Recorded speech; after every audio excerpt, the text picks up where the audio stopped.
let's set the scene, shall we? You're a college/uni student. It's been 3 days. You haven't done anything. You basically haven't been doing your dues as a student, and now you're panicking because 3 days later, you're like, oh my God, how am I gonna get every single thing done? Because we've all been in those situations, let me give you all of my tips in order to pull yourself together, to get yourself together and succeed the way you want to succeed. So without any further ado, let's go. Oh my God, I didn't say it. Hey, my name is Coralie. Welcome. This is not a video I had planned for this month. Unfortunately, what happened to me is the exact scenario I just told you. And so I was kind of panicking and I was like, you know what, girl, you got this. And because this has happened many a times before, I figured what better to teach you and like share my tips. If you guys have any tips, make sure you comment them in the comment section down below so we can all help each other. First things first, I always feel like the biggest factor of anxiety, of panicking, is just imagining the sheer amount of things you have to get done. And so in order to kind of categorize that and help soothe my nerves and help me strategically plan, I always fill up a master to-do list. On my website, you can always get, and you will always be able to get, a free master to-do list template. So this is something you don't have to pay for.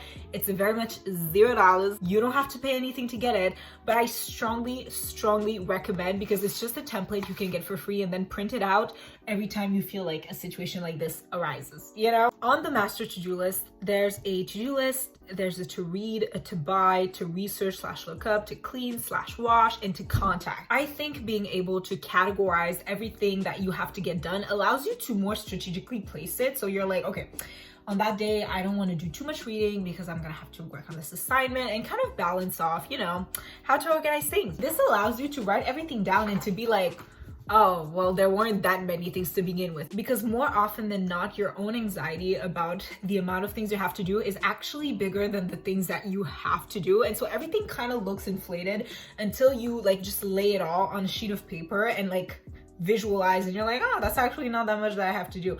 Now, if there's a lot of things you have to do, I can't help you no more. It really helps me kind of just objectively and accurately assess what I'm supposed to do, and I just feel like it's so much better for the soul, it's better for the heart.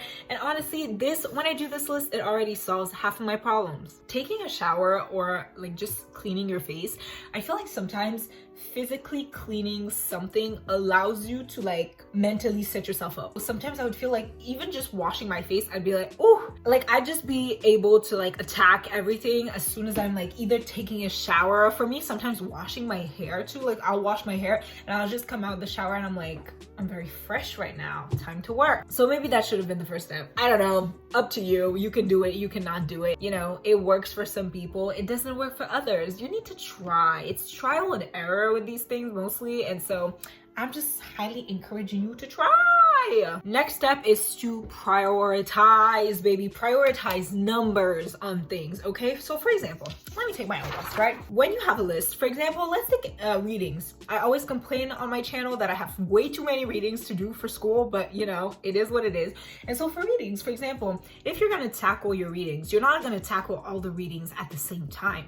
You're gonna make sure that you tackle the readings, for example, on Monday before you tackle the readings for Wednesday. You know what I mean? It's smarter, it's brighter, it's what you should do. You know what I mean? And so you're gonna do the same thing with every single category of task. So I just gave you the example for to read. For example, to do, I had to write a report and I had to film this video that I'm currently filming. And so my report had to be written for today. So I obviously did my report way before I even started conceptualizing and thinking about filming this video. And so I think it's important to prioritize in that way so that you never feel like you're running out of time on things that you have to get done. And so you're respecting deadlines accurately, you know, effectively. One of the counter indications of this is to not overcharge yourself on the first day where you're back at being productive, because if you just overcharge yourself, super productive, you might fall back into a little, como se dice? Because you've just used all of the energy that you had to kind of overcompensate for the previous days. You need to be able to regularly disperse your energy in a equal manner so that you're not overworking yourself and just having one productive day, having 3 unproductive ones, having 1 productive day, having 3 unproductive ones. You don't want that. One thing that I think is very important about the master to-do list, or just a to-do list in general, you can probably just do a to-do list if you want to, is that I think it's really important to check things off when you're done doing them, because the visual representation of having finished a task is so good for your inner mental baddie. You know what I mean? Like, it's going to make you feel so competent and so efficient. It's gonna help your feeling of self-efficiency, and having that feeling of self-efficiency is going to better your engagement in your occupations. This was very occupational therapy of me to say, but it is true. Indulge in something you like. If you are literally unable to get up and do something, chances are your body's tired. Your body's telling you, we don't want to do this, ma'am. And so I think it's in your best interest, and it's actually your responsibility to take what your body tells you seriously, and to know that, okay, I might not want to do this because it's too tiring.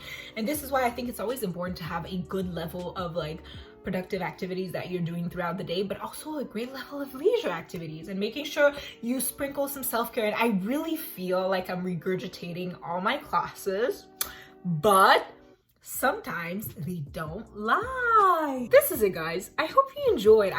The shorter format. This is like big sister talk. This is college student talk, uni student talk. It's really, because it happens to all of us. Maybe it doesn't. Maybe some people are better or stronger than me, and for that I'm so proud of you. I'm just not that girl. I'm not the girl who's going to be always productive, because I tend to overwork myself a little bit, but also I have unproductive periods every time I'm on my purr.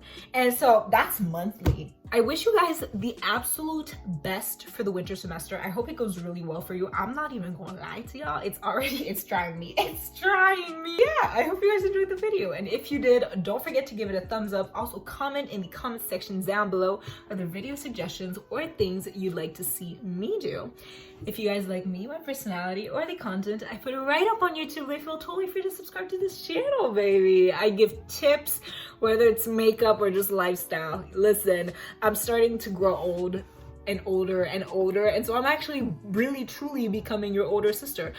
And given that fact, it's in your best interest to subscribe for more. Thank you guys so much for watching this video, and I will see you in my next one. Goodbye.